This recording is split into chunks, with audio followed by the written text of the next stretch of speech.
আসসালামু আলাইকুম। মাশাআল্লাহ, আলহামদুলিল্লাহ। এটা হচ্ছে আমাদের লাউ গাছ। মাশাআল্লাহ, আলহামদুলিল্লাহ, অনেক বড় হয়েছে। আমরা অলরেডি অনেক লাউ খাইছি, আলহামদুলিল্লাহ। এই যে এখানে একটা আছে, এটা আর 2 দিন লাগবো, 2-3 দিন পরে কাটতে পারুম ইনশাআল্লাহ। আর এইটা খাওয়ার উপযোগী হয়ে গেছে। এটা আল্লাহর মধ্যে এখন কাটতেছি। বিসমিল্লাহির রহমানির রহিম। আমেরিকাতে লাউয়ের গাছ আমাদের নিজের বাড়িতে, আলহামদুলিল্লাহ আলহামদুলিল্লাহ। আর কয়েকটা খাইছি, আলহামদুলিল্লাহ। মাশাল্লাহ, অনেক বড় হয়েছে। আর এই যে ভিতরেও আছে, এই যে ভিতরে আমাদের লাউ হয়েছে, লাউ বীজ রাখছি। এই যে এটা এটা প্রথমটা না সেকেন্ড সেকেন্ড লাউ। প্রথমটা আমরা খাইছি, সেকেন্ডটা বীজ রাখছি।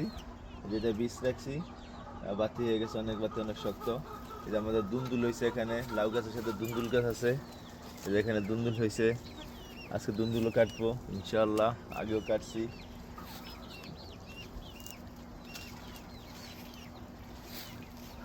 এই যে লাউ আরেকটা এই পাশে হয়েছে। এটা আর 2-3 দিন, 3-4 দিন সময় লাগবে একটু বড় হইতে ইনশাআল্লাহ। হয়ে যাব বড়, আলহামদুলিল্লাহ আলহামদুলিল্লাহ। এই যে আমাদের ঝিঙ্গা হয়েছে এই পাশে, হয়েছে ঝিঙ্গা। এটা বাইর সাইডে যেতে হবে এটা দেখতে।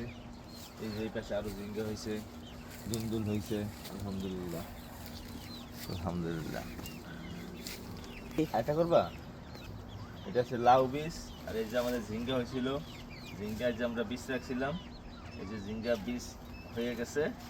এই যে কাটলাম, এই যে বীজের জন্য রেখে দিছি ইনশাল্লাহ। আগামী বছর এটা থেকে আমরা দানা বের করে আমাদের নিজস্ব বীজ হবে, আমাদের আর বীজ কিনা লাগবে না ইনশাল্লাহ।